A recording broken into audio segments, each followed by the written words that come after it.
What's up, GS Tribe? Bringing you guys another BT16 Ultimate Cup top 16 list. EggmanEvents.com. One day I'll get an actual intro going. Tag Games they had an Ultimate Cup, and we had 7 rounds, 81 players. Numemon takes the thing, and this time on this report we got a little special tally divided.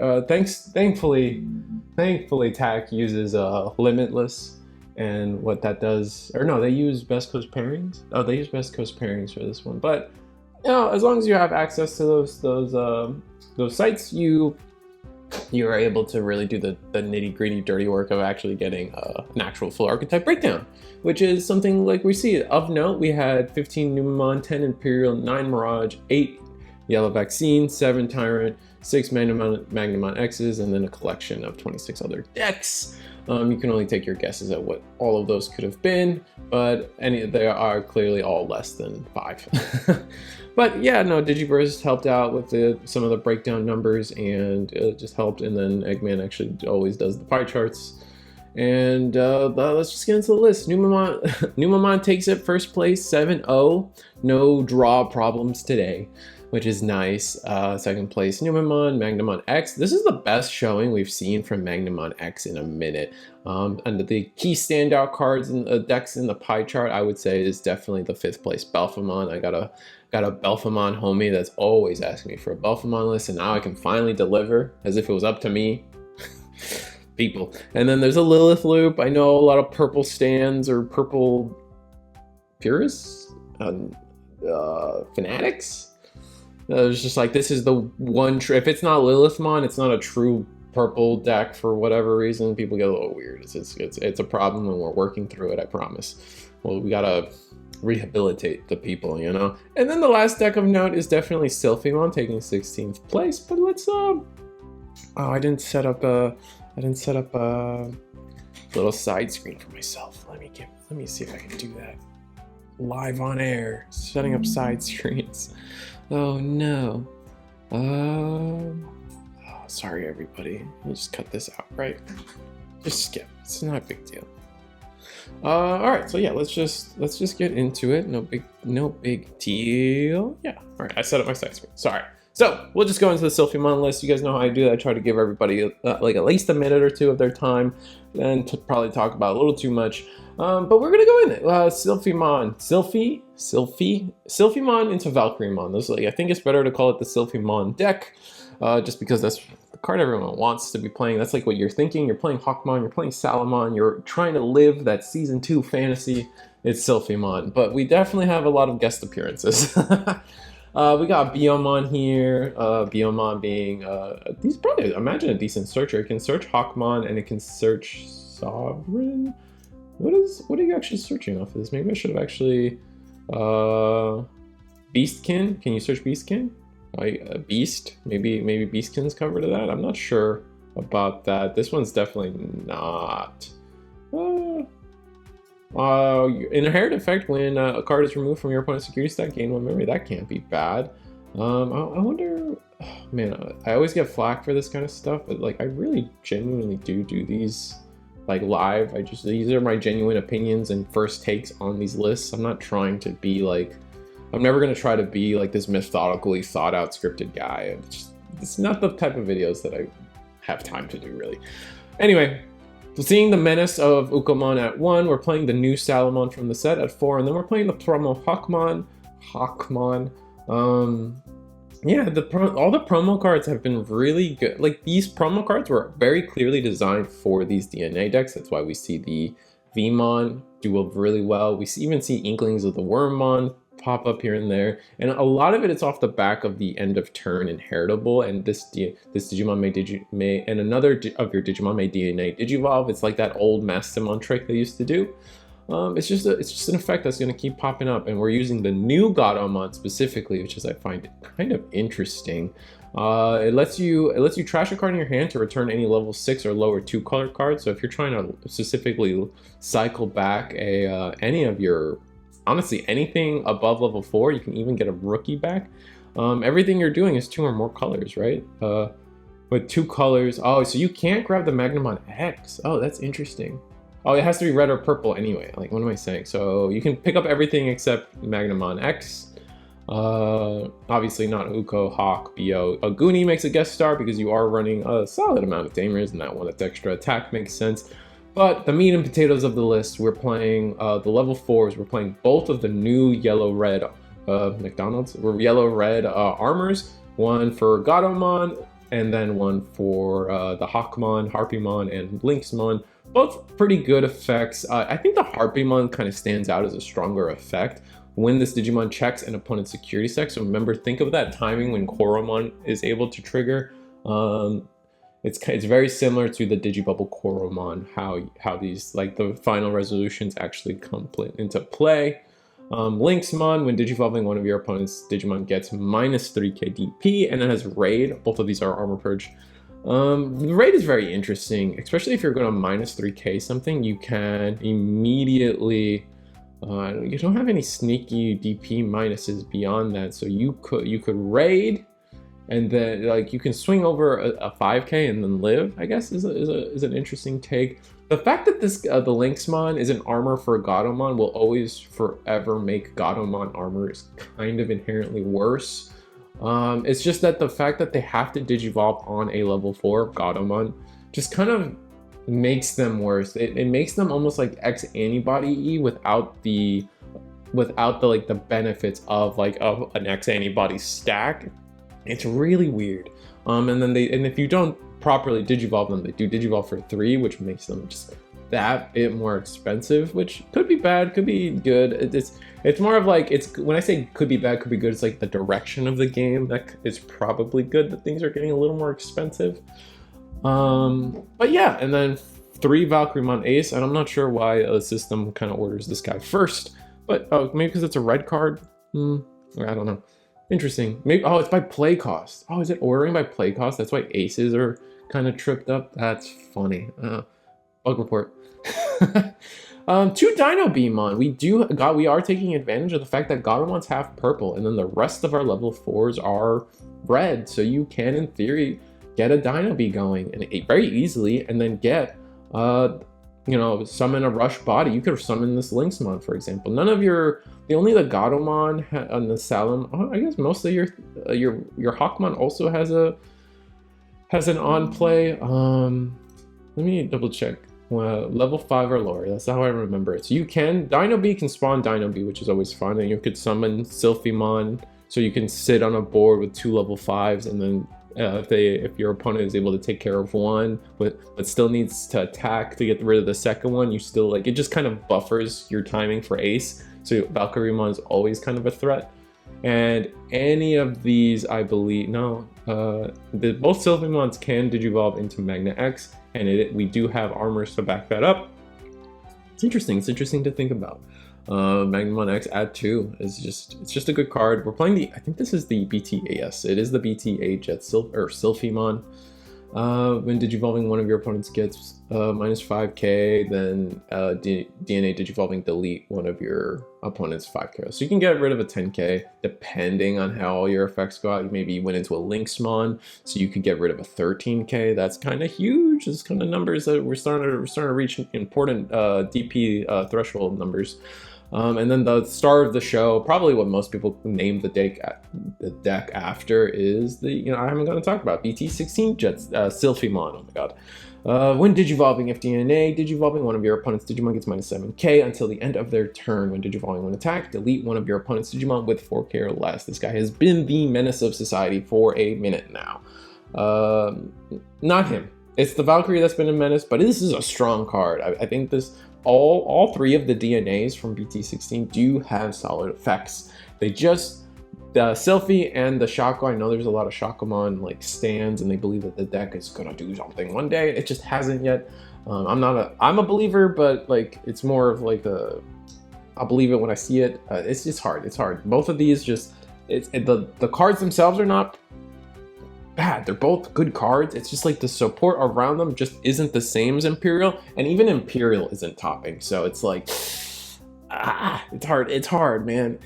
2 of the Beastly Storm Dance of Affection. This card is very interesting because it does it does initiate a DNA Digivolution for you, and then the Digimon may attack a player with security attack +1. So it gets very interesting really quick there. Like I already know that there's like some rulings that come up with just like end of turn attacking and blah blah blah. We saw it a little bit with Hunters back in the day, and now it's back. We're not going to talk about that deck yet. We're going to talk about this deck still. Wings of Love, because we are playing the one Sora, and it does allow us to play our red tamers for sorta cheaper, which is nice.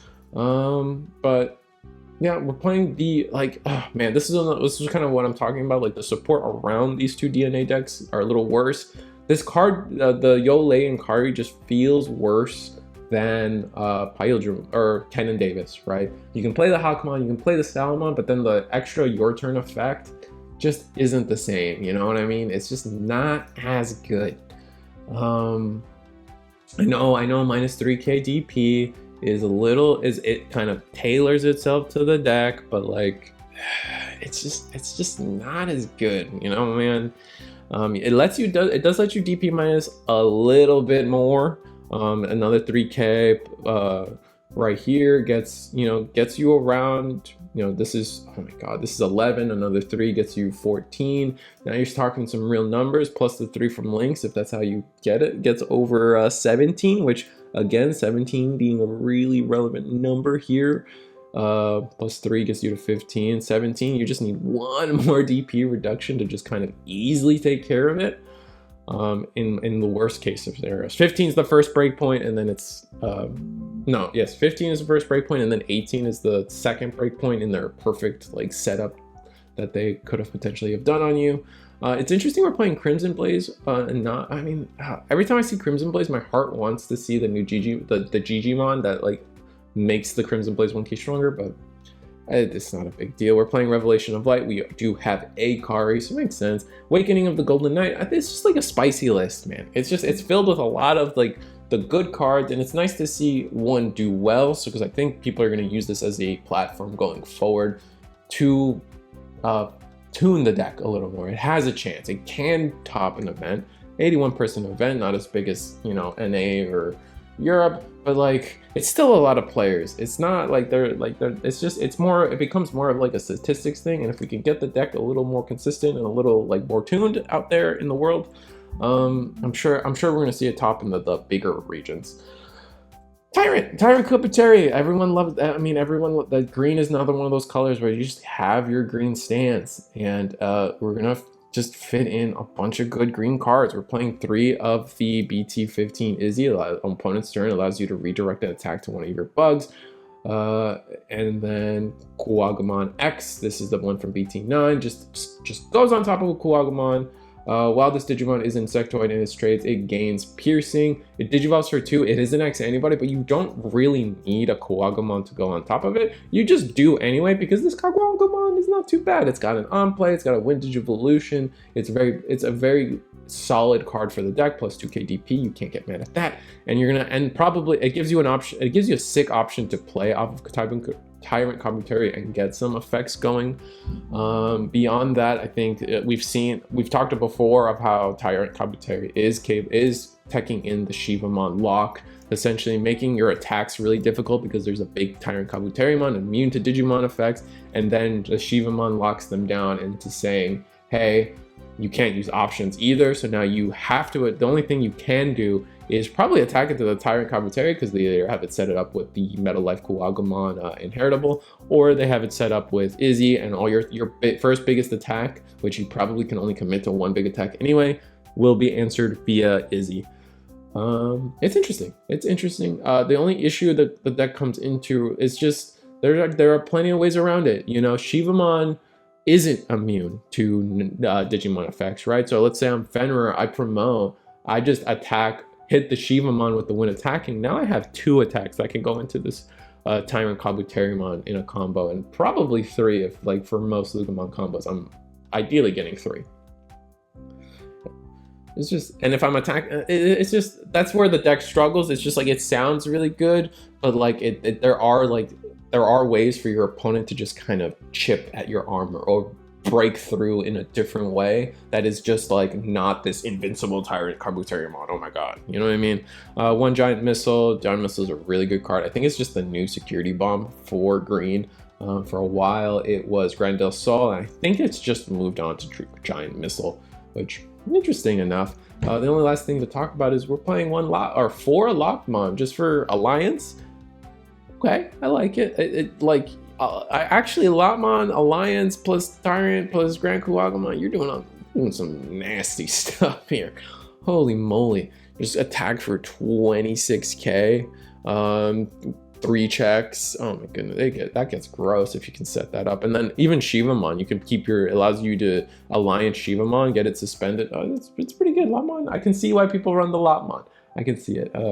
So, oh my god, I haven't done the names. Oh, 16th place was Sheen Guden, and that was the Sylphimon list. And then 11th place was Jacob Monk. 11th place TyrantKabuteri.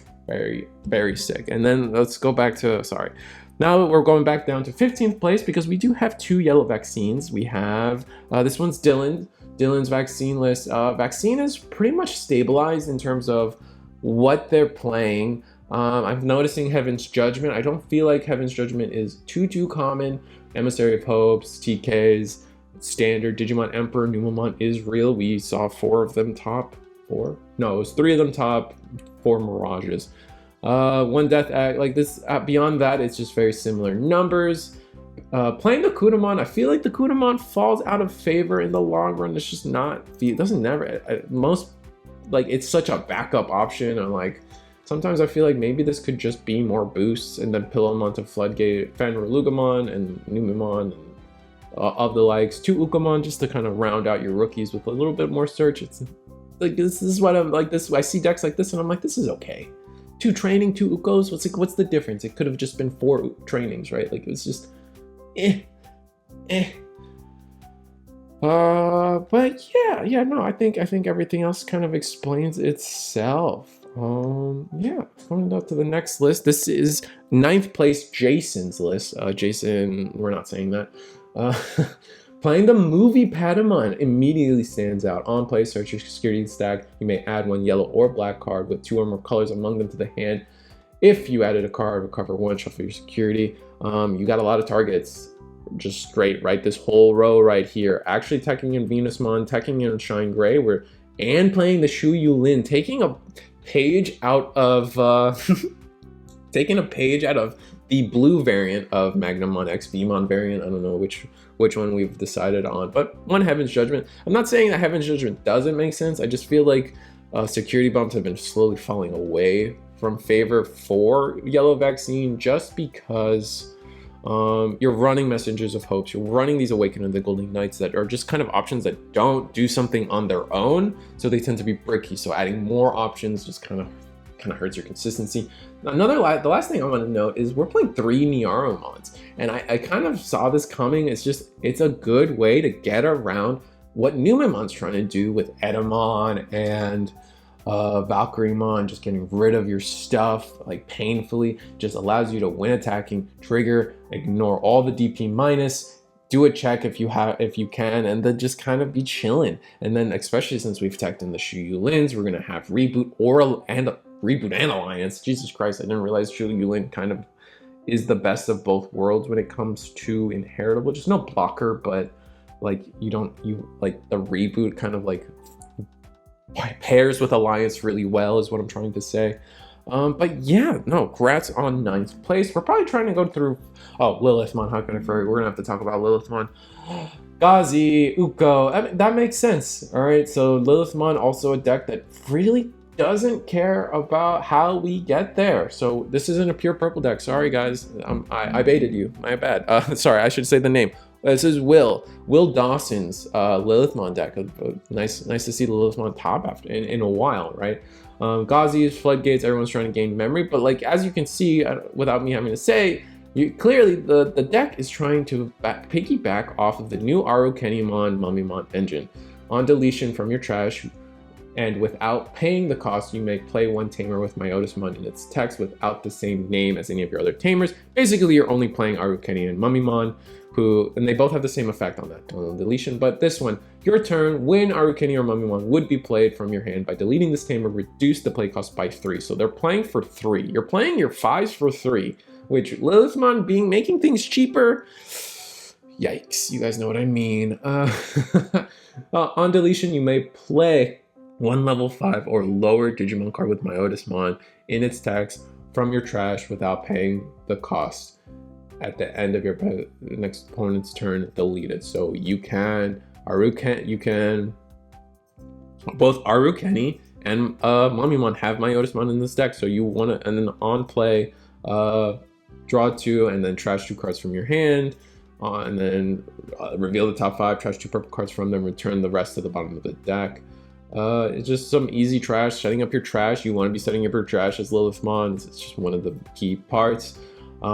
This tamer proccing itself, I think, is underestimated, especially since you're able to play the Numemon, reduce the cost by 3, then your tamer is going to play Arukenimon, which you're going to get. So you're going to loop both loops. And then when the Arukeni or the Mummy gets deleted, because, you know, deletion is not always the way of removal, we'll replay the tamer. So we're just going to be able to loop. We have a very cheap level 5 to establish for Lilithmon to get a lot of these options going. We have an Avenged Kidmon to just kind of recycle a lot of these options. It gets gross very quick. And then Cherubimon to cap it all off. Like I said, we're looping tamers. You may play one purple tamer from your trash. When Digivolving, play one purple tamer from your trash. Its memory cost, or without paying its memory cost. Then for each tamer you have in play, delete one of your opponent's level 4 Lord Digimon. On deletion, for each tamer you have in play, you may play one level 3 from your trash without paying its security cost. Or, sorry, without paying its play cost. I don't know why I said security tax. And Ukos, do I need to say more? A very interesting suite of removal options as well. We're playing just the 4 Pummel Whack. When one of your effects trashes a card in your hand, draw one.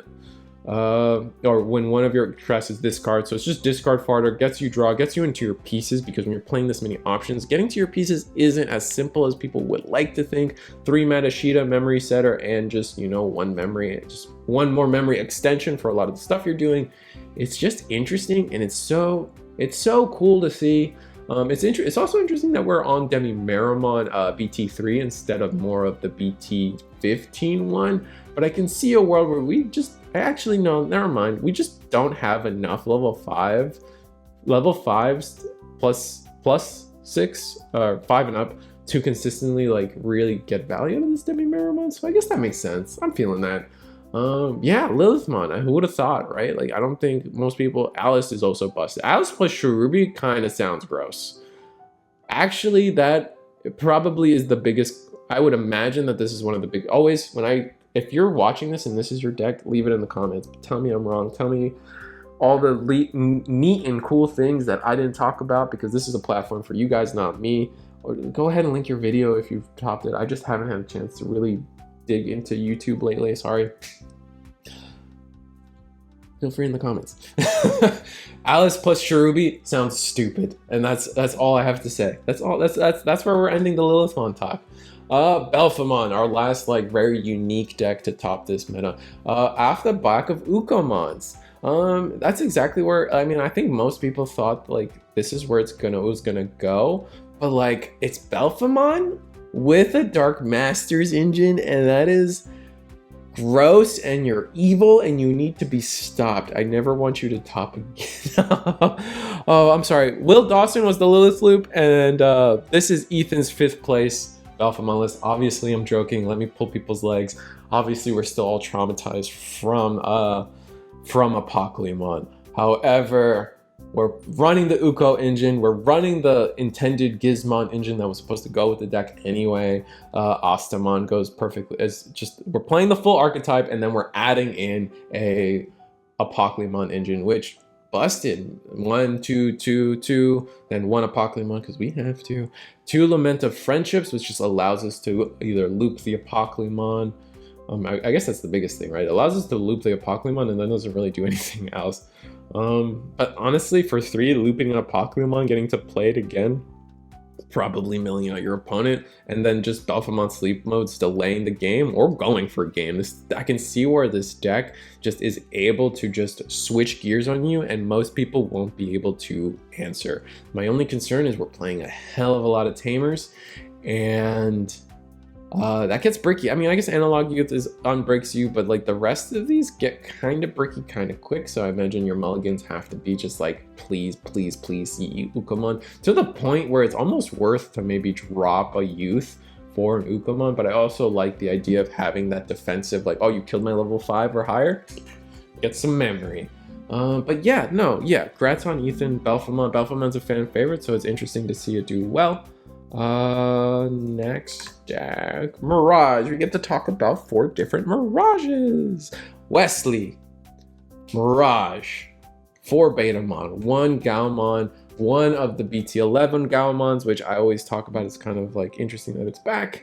2 Madoki Betam, only 1 Gomamon from BT14. The if it's deleted, come out. 3 Zuramon Ace. It's just a mainstay at this point.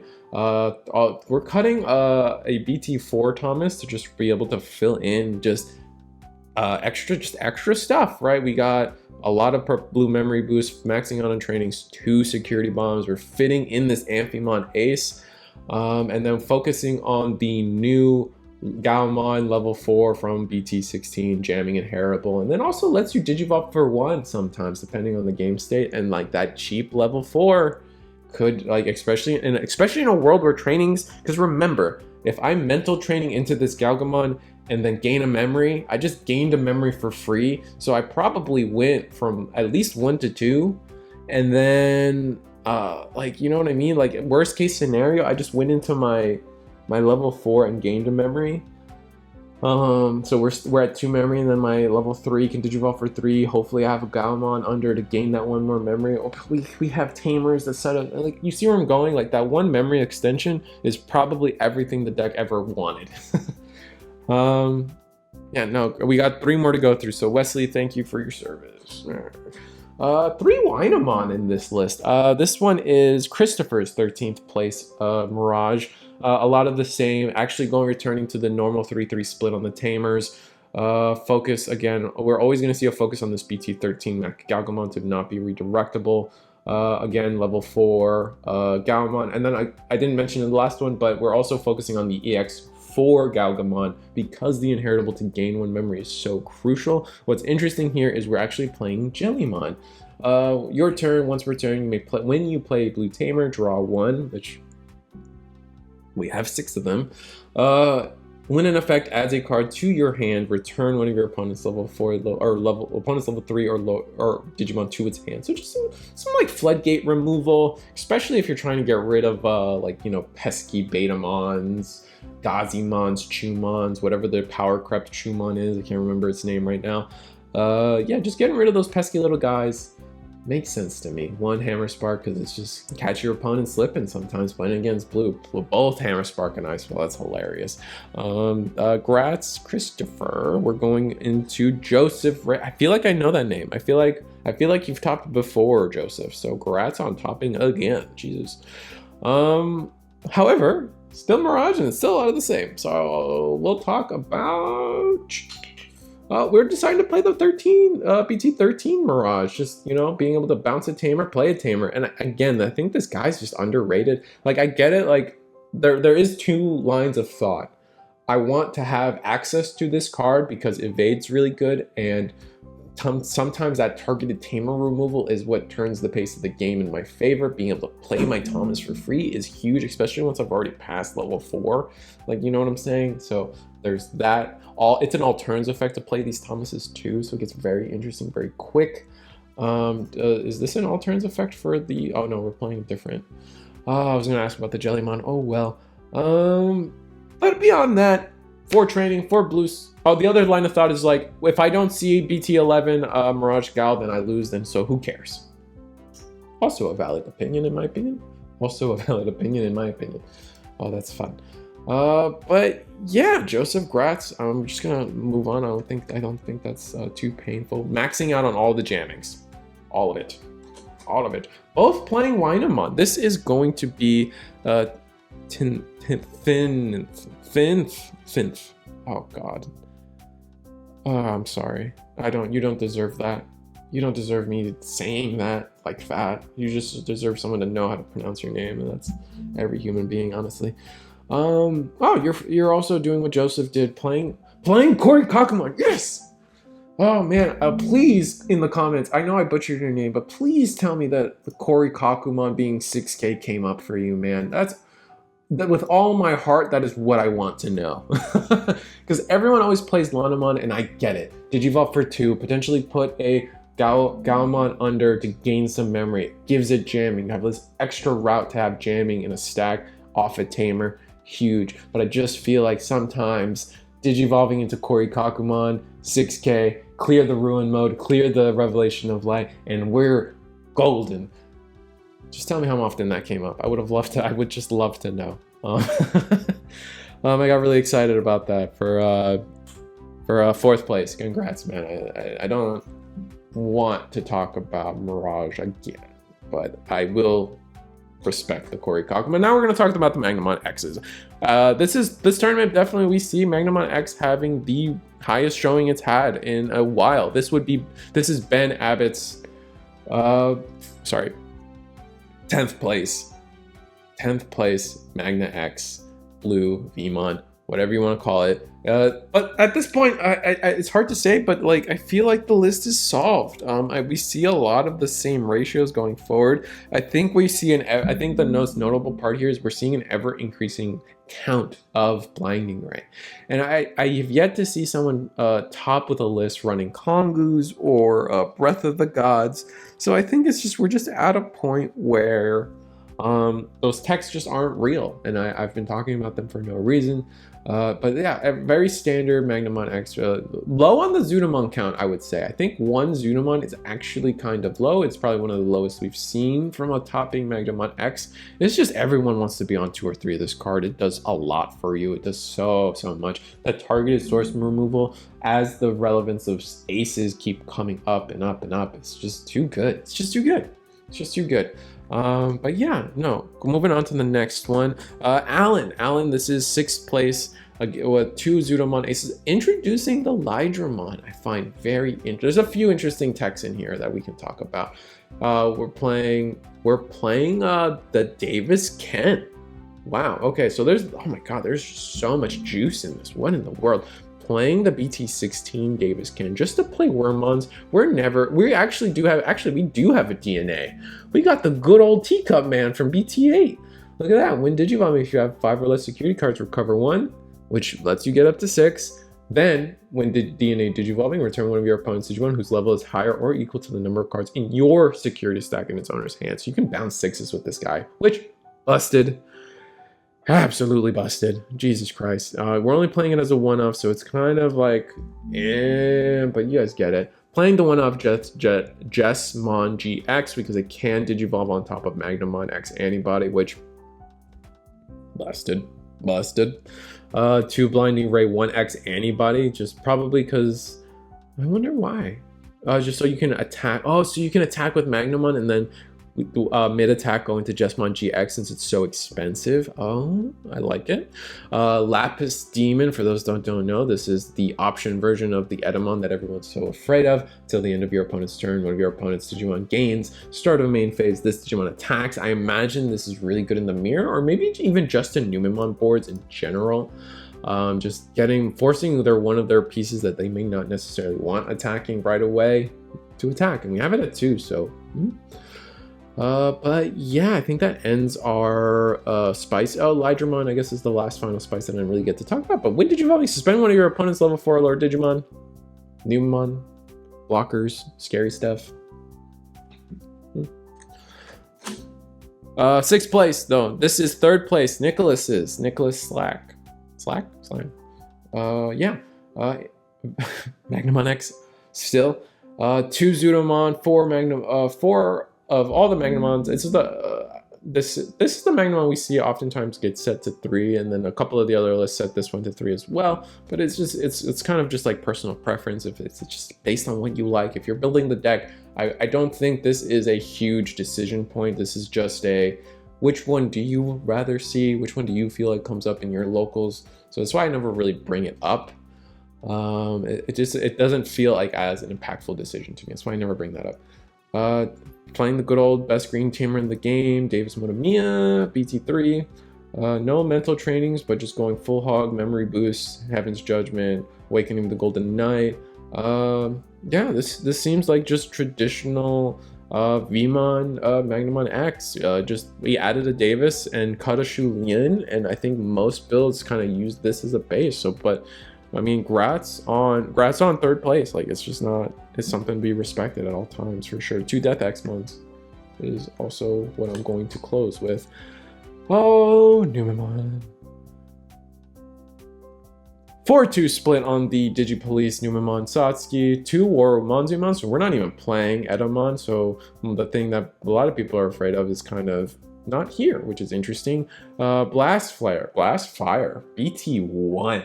What in the world? Oh my god, this is such a cute card.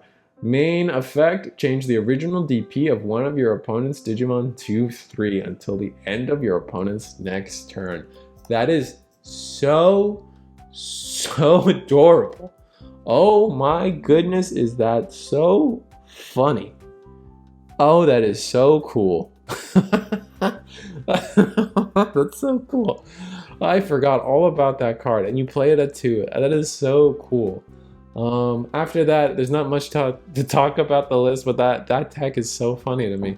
Actually playing a solid top end of 1 Shine, 1 Death X, 2 Venus. Not something we always see. Actually cutting a Valkyremon. I thought for the most part 3 Valkyremon has been the golden staple. Numemon, oh sorry, that Numemon was Sean. That was Sean Pierce. Sorry, that was Sean's 12th place Numemon. Rats.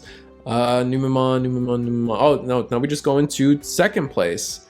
Second place, Mark Numemon. Man, I'm out of it now. 3-2 split on the Satsukis, 2 Louis, which is kind of always interesting when people cut Louis, but we are on the Digimon Emperor as well. I don't know if it's cut off. It's here at the bottom. Digimon Emperor, 1 Lu, 1 Protoform, 1 Chaosmon, BT16, Barrier, Blocker, when Digivolving, Digivolve 3, one of your opponent's Digimon, then their Digimon gets minus 8k for the turn. So most, if not all things, are not surviving that. Digivolve 3 is a lot. End of opponent's turn. Trash the top card of both players' security. Also an interesting effect. And it's got it has partition for the level 6s. Very important. We have 2 6s with very important on plays, and the Numemon in particular can be both 6s. So just fun stuff. We do see the return of the Edamon. It's just the standard combo for the deck now. Garimon. Is Numemon a problem? Probably. My heart tells me that Garamon and Monzumon is where we hit the deck and see where it goes from there. Maybe I'm wrong. Maybe that kills the deck, but whatever, man. And then this should be first place. Li Tao or Mr. Chen. We're gonna say your last name. Sorry. Li Tao. Is that? I hope that's right. There's no way Li is Li. Is it Li Tao? Oh man, it's because, you know, like letters are pronounced different in different languages, man. Like, so Li for us would be Li, but it's not. I don't think Li is actually a sound in Eastern culture. So it's either Li or Le. I don't know. Maybe I'm Le. Maybe I'm making that up. I'm making that up. I'm dumb. Mr. Chan, winner of the whole event, first place Numemon, 4 of every Numemon, 4-2 split on the Numemon to Satsuki, Digipolice, 2 Edamons, 4 Monzumons. It's just standard Numemon. We're maxing out on the 3 best, agreed upon 3 best Numemon. Playing a lot of the Chumon Floodgate, 1 Chikurimon, 2 Edamon, already said that, 3 Valkyremon, I told you it was the golden rule at this point. Actually, playing 3 of the Lus, it makes sense. It looks like in the field there wasn't as many Digimon Emperors as we really thought there was going to be, and it's very possible he didn't run into it at all. But the Lu himself counters the Digimon Emperor's memory gain for the most part. Yeah, and so does the Promo Ukamon, so that them combined are able to counter that one memory that Digimon Emperor establishes. It's just a good deck. It's just a good deck. Numemon's good. Shocker. This is your top 16 for the Tech Games June Online Ultimate Cup. I hope you guys enjoyed it. I hope you guys continue to support Eggman events and the things we do to, you know, just bring you guys information. We will, I guess it wasn't mentioned, but this was a BT16 event. There was a 1 or 2 week, you know, the traditional 1-2 week ban, not ban, but like EX6 is not legal for this event, was not legal for this event. So it's like, there's nothing to talk about there in their absence. Going forward, we will see it though, so that'll be exciting. So EX6 stuff in the future. This is probably one of the last BT16 events that we will cover on the site, so, you know, a send off to BT16. What an interesting format it has been. Like, share, subscribe. See you guys next time.